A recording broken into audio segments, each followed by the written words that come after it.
नमस्कार फ्रेंड्स, स्वागत है आप लोगों का गुरुकुल स्टडी अड्डा में।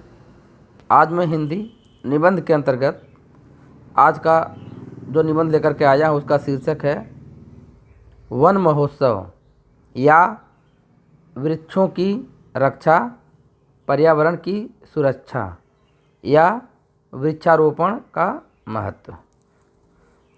सबसे पहले इसकी रूपरेखा को देखते हैं।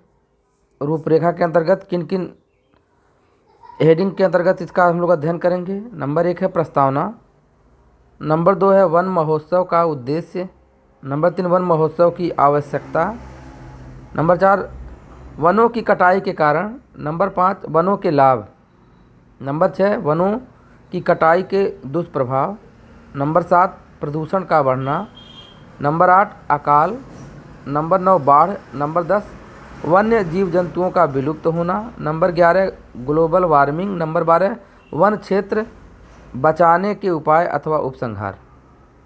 तो चलिए सर्वप्रथम इसकी प्रस्तावना को देखते हैं। यहाँ देख लीजिए प्रस्तावना में क्या है। भारत में निरंतर वनों की अंधाधुंध कटाई के कारण हमारे पर्यावरण पर प्रतिकूल प्रभाव पड़ रहा था और जितने पेड़ों की कटाई की जा रही थी उसमें से आधे भी नहीं लगाए जा रहे थे, जिसके कारण वनों को बचाने के लिए सरकार द्वारा जुलाई माह में वन महोत्सव का आयोजन किया गया। इसको वन महोत्सव नाम इसलिए दिया गया ताकि ज़्यादा से ज़्यादा संख्या में लोग पेड़ लगाएं और एक दूसरे को पेड़ लगाने के लाभ बताएं। अगली हेडिंग हमारी वन महोत्सव का उद्देश्य। वन महोत्सव का मुख्य उद्देश्य ही यह है कि सभी जगह पेड़ पौधे लगाए जाएं और वनों के सिकुड़ते क्षेत्र को बचाया जाए। वन महोत्सव सप्ताह में हमारे पूरे देश में लाखों पेड़ लगाए जाते हैं, लेकिन दुर्भाग्यवश इनमें से कुछ प्रतिशत ही पेड़ बच पाते हैं क्योंकि इनकी देखभाल नहीं की जाती है, जिसके कारण यह या तो जीव जंतुओं द्वारा खा ले जाते हैं। यहाँ देख खा ले नहीं खाले जीव जंतु उसको क्या करते हैं, खा लेते हैं, या फिर जल नहीं मिलने के कारण नष्ट हो जाते हैं। हमारे देश में वनों को बचाने के लिए चिपको आंदोलन और अप्पिको आंदोलन बहुत महत्वपूर्ण है, क्योंकि इन आंदोलनों के कारण ही वन क्षेत्रों की कटाई में थोड़ी कमी आई है। अगली हेडिंग हमारी है वन महोत्सव की आवश्यकता। पेड़ों की कटाई के कारण पृथ्वी का वातावरण दूषित होने के साथ साथ बदल रहा है, जिसके फलस्वरूप आपने देखा होगा कि हिमालय तेज़ी से निकल रहा है, पृथ्वी का तापमान फिर से बढ़ने लगा है, असमय वर्षा होती है, कहीं पर बाढ़ आ जाती है और कहीं पर आंधी तूफान आ रहे हैं, जो कि प्रकृति की साफ चेतावनी है कि अगर हम अभी भी सचेत नहीं हुए तो वह दिन दूर नहीं जब पृथ्वी का विनाश हो जाएगा। वर्तमान में गर्मियों का समय बढ़ गया है और सर्दियों का समय बहुत कम नाम मात्र का ही रह गया है। गर्मियों में तो राजस्थान में पारा 50 डिग्री तक बढ़ जाता है। इसका मतलब अगर इतनी तेज़ धूप में कोई व्यक्ति अगर आधे घंटे भी खड़ा हो जाए तो उसको हैजा जैसी बीमारी हो सकती है या फिर उसकी मृत्यु भी हो सकती है। भारत में जितनी तेज़ी से औद्योगिकरण हुआ है उतनी ही तेज़ी से वनों की कटाई भी हुई है, लेकिन हम लोगों ने जितनी तेज़ी से वनों की कटाई की थी पुनः वृक्षारोपण नहीं किया। वन नीति 1988 के अनुसार धरती के कुल क्षेत्रफल के 33% हिस्से पर वन होने चाहिए, तभी प्रकृति का संतुलन कायम रह सकेगा। लेकिन वर्ष 2001 की रिपोर्ट में चौंकाने वाले नतीजे सामने आए, जिसके अनुसार भारत में केवल 20% ही वन बचे रह गए हैं। 2017 की वन विभाग की रिपोर्ट के अनुसार पिछले वर्षों की तुलना में 2017 में वनों में 1% की वृद्धि हुई है, लेकिन ये वृद्धि दर काफ़ी नहीं है क्योंकि जनसंख्या लगातार बढ़ रही है और साथ ही प्रदूषण भी बहुत तेज़ी से बढ़ रहा है। इस प्रदूषण को अवशोषित करने के लिए हमारे वन अब भी काफ़ी कम हैं। हमारे भारत देश में कुछ राज्यों में तो बहुत ज़्यादा वन हैं, जैसे कि लक्षद्वीप, मिजोरम, अंडमान निकोबार द्वीप समूह में लगभग 80% हिस्सा वनों से ढका हुआ है। लेकिन हमारे देश में कुछ ऐसे राज्य भी हैं जो कि धीरे धीरे रेगिस्तान बनते जा रहे हैं, जैसे कि गुजरात, राजस्थान, महाराष्ट्र आदि ऐसे राज्य हैं। इन राज्यों में वन क्षेत्र को बढ़ाने की बहुत सख्त ज़रूरत है, नहीं तो आने वाले दिनों में यहाँ पर भयंकर अकाल की स्थिति देखने को मिल सकती है।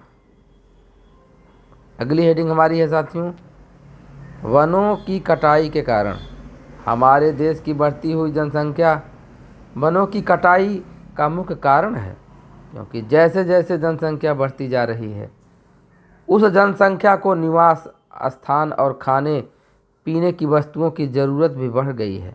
इसलिए वनों की कटाई करके इस सब की पूर्ति की जा रही है। आजकल आपने देखा होगा कि आपके घरों में ज़्यादातर दरवाजे और खिड़कियां और अन्य घरेलू सामान लकड़ी से बनता है और जनसंख्या वृद्धि के साथ लकड़ी की मांग में वृद्धि हुई है।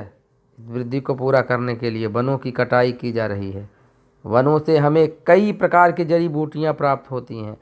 इन जड़ी बूटियों को हासिल करने के लिए मानव द्वारा वनों को नष्ट किया जा रहा है। भारत में आजकल कई ऐसे अवैध उद्योग धंधे जिनमें लकड़ी का उपयोग ज़्यादा मात्रा में किया जाता है, उसकी पूर्ति के लिए पेड़ों की कटाई की जाती है। वनों की कटाई का एक अन्य कारण यह भी है कि आजकल लकड़ी के कई अवैध धंधे भी चल रहे हैं।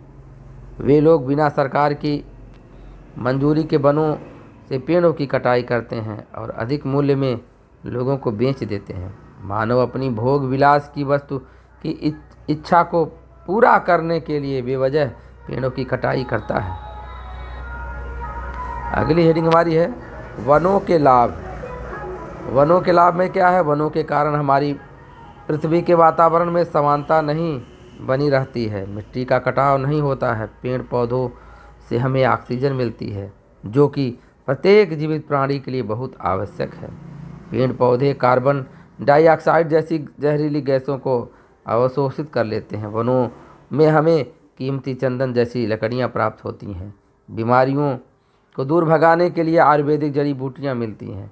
पेड़ पौधों के कारण वर्षा अच्छी होती है, जिससे हर तरफ हरियाली ही हरियाली रहती है। आपातकालीन आपदा, सूखे की स्थिति, आंधी, तूफान और बाढ़ कम आती है। वन अन्य जीव जंतुओं के रहने का घर है। अगली हेडिंग हमारी साथियों, वनों की कटाई के दुष्प्रभाव। वनों की कटाई के कारण केवल मानव जाति पर ही प्रभाव नहीं पड़ा है, इसका प्रभाव संपूर्ण पृथ्वी पर पड़ा है, जिसके कारण आज ग्लोबल वार्मिंग की स्थिति पैदा हो गई है। आइए जानते हैं कि वनों की कटाई के कारण क्या क्या दुष्प्रभाव पड़ते हैं। वन जैसे क्षेत्र जैसे सीमित होता जा रहा है, वैसे वैसे पृथ्वी के तापमान में भी वृद्धि हो रही है। आपने देखा होगा कि सर्दियों की ऋतु का मौसम वर्ष में कुछ समय के लिए ही आता है और ज़्यादातर समय गर्मियाँ ही रहती हैं। पिछले 10 सालों में पृथ्वी के तापमान में बढ़ोतरी हुई है और हर साल इसमें बढ़ोतरी ही हो रही है। अगली हेडिंग है हमारी प्रदूषण का बढ़ना।